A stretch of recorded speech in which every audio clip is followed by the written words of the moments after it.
Hello student, स्वागत है आप सभी का फैक्ट टेक साग के एक नए वीडियो में। और बात करेंगे इस वीडियो में यूपी स्कॉलरशिप 2025-26 के ऑनलाइन फॉर्म के बारे में। जैसा कि आप सभी स्टूडेंट्स को मालूम है कि आपको अब फॉर्म फिलअप करने से पहले सबसे पहले आपको ओटीआर का रजिस्ट्रेशन करना है।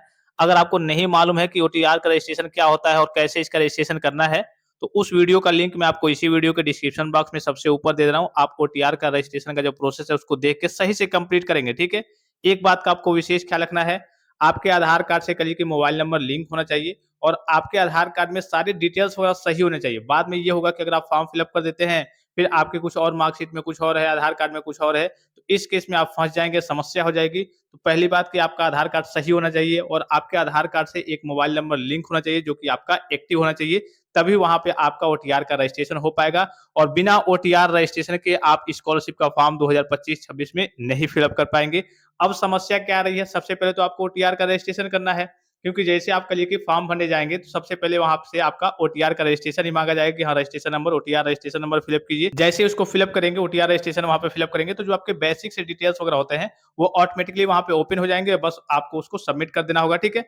अब देखिए, जैसे ही मान लीजिए कि आपने ओटीआर का रजिस्ट्रेशन कर लिया, अब उसके बाद से आप फॉर्म फिलअप करने आए, मान लीजिए कि नया आपने रजिस्ट्रेशन किया, तो जैसे ही आप रजिस्ट्रेशन वगैरह कर रहे हो, ओटीआर नंबर वहाँ पे फिलअप किया आपने, जो आपका फॉर्म फिलअप करने में ऑप्शन आएगा कि हाँ, पहले ओटीआर नंबर डालिए, फिर अपना बेसिक सा डिटेल्स करिए कि रजिस्ट्रेशन कीजिए। तो जब आप रजिस्ट्रेशन करेंगे, उसके बाद से जो आपका प्रिंट निकल के आ रहा है, वो आपका ब्लैंक टाइप का आ रहा है। अर्थात कहिए कि यहाँ पे कुछ भी ऑप्शन आपको देखने को नहीं मिल रहा है, जैसे कि आपका रजिस्ट्रेशन संख्या हो गया, ठीक है, ओटीआर नंबर, ये आपका पूरा खाली-खाली करके आ रहा है। तो मैंने आपको पहले भी बताया था कि जैसे ही वेबसाइट नए तरीके से पहली बार व्यवस्थित होती है, खास करके ये जो समस्या आ रही है post matric other than inter के बच्चों के सामने आ रही है और कक्षा 11-12 के कुछ बच्चों के सामने आ रही है। तो जैसे ही आपका शुरू में वेबसाइट करिए कि व्यवस्थित किया जाता है, मैनेज किया जाता है, वहाँ पे सर्वर करिए कि डाउन रहता है। कई सारे वहाँ पे टेक्निकल एरर, टेक्निकल ग्लिच वगैरह आपको देखने को मिलते हैं, जैसे कि अगर आप पुराने स्टूडेंट्स होंगे तो आपको मालूम होगा, बताने की जरूरत नहीं है, ठीक है?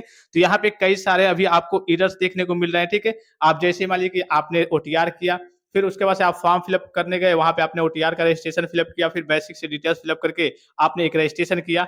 अब जब आप रजिस्ट्रेशन करेंगे, उसका प्रिंट करेंगे, तो प्रिंट करने के पश्चात जब प्रिंट करेंगे, तो प्रिंट करने के पश्चात क्या आ रहा है कि यहाँ पे आपका कुछ दिखाई नहीं रहा है कि ओटीआर नंबर क्या है, रजिस्ट्रेशन संख्या क्या है। भाई ज़ाहिर-सी बात है, जब ये दिखाएगा नहीं तो हम आगे उसके बाद से लॉगिन करके फॉर्म फिलअप कर ही नहीं पाएँगे, ठीक है? तो ये अभी समस्या शुरू में आपको देखने को मिलेगी, हो सकता है कि 10-15 दिन तक ये समस्या आपको देखने को मिले।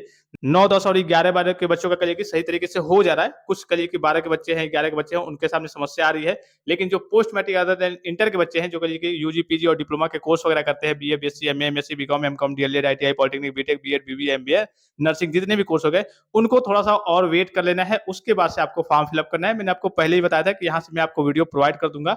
आपको बहुत ज़्यादा घबराने की ज़रूरत नहीं है। अभी आप ओटीआर रजिस्ट्रेशन कर लीजिए, उसके बाद से निश्चिंत रहिए। जैसे वेबसाइट सही से चलना कहिए कि स्टार्ट होती है, तो मैं आपको लाइव वीडियो प्रोवाइड कर दूँगा सभी क्लास के बच्चों के लिए, सभी कोर्स के बच्चों के लिए। आप लाइव तरीके से कहिए कि देख करके उसको फॉर्म को फिलअप कर सकते हैं, या फिर साइबर कैफे से भी कराएँगे तो गलती नहीं करेंगे। कभी-कभी साइबर कैफे वाले भी गलती कर देते हैं। भाई भुगतना इसको क्या पड़ेगा? भुगतना तो आपको पड़ेगा कि आपका स्कॉलरशिप का पैसा नहीं आएगा, साइबर कैफे ने जैसे-तैसे भर दिया, लेकिन आगे चल के नुकसान आपका होगा। तो इसीलिए आपकी भी ज़िम्मेदारी है कि हाँ, सही तरीके से आप देख लीजिए कि हाँ, किस-किस सेक्शन में क्या रहेंगे, क्या भरना है। कहीं साइबर कैफे वाले ने गलती से कुछ और ऑप्शन तो नहीं सिलेक्ट कर दिया है, कुछ और तो नहीं भर दिया है। क्योंकि एक छोटी-सी लापरवाही और गलती होगी, और जैसा कि आप सभी स्टूडेंट्स को मालूम है, हर बार कई हज़ार ऐसे बच्चे होते हैं, जिनका फॉर्म गलत होने की वजह से ही उनका स्कॉलरशिप का पैसा नहीं आ पाता है। तो ज़ाहिर-सी बात है कि इस बार भी होगी ऐसी समस्या, तो हर साल आती है। इस बार भी बच्चे गलती करेंगे ही करेंगे, लेकिन ये आपकी ज़िम्मेदारी बनती है कि जब भी आप फॉर्म अपने स्तर से फिलअप करें या फिर कहीं से भी फिलअप कराएँ, सही तरीके से फिलअप कराएँ और जानकारी वगैरह प्राप्त करके ही फिलअप कराएँ। पता चले कि ये आपने इतनी मेहनत से डॉक्यूमेंट्स बनवाए, अपनी स्कॉलरशिप का फॉर्म फिलअप किया, उसमें पैसा वेस्ट किया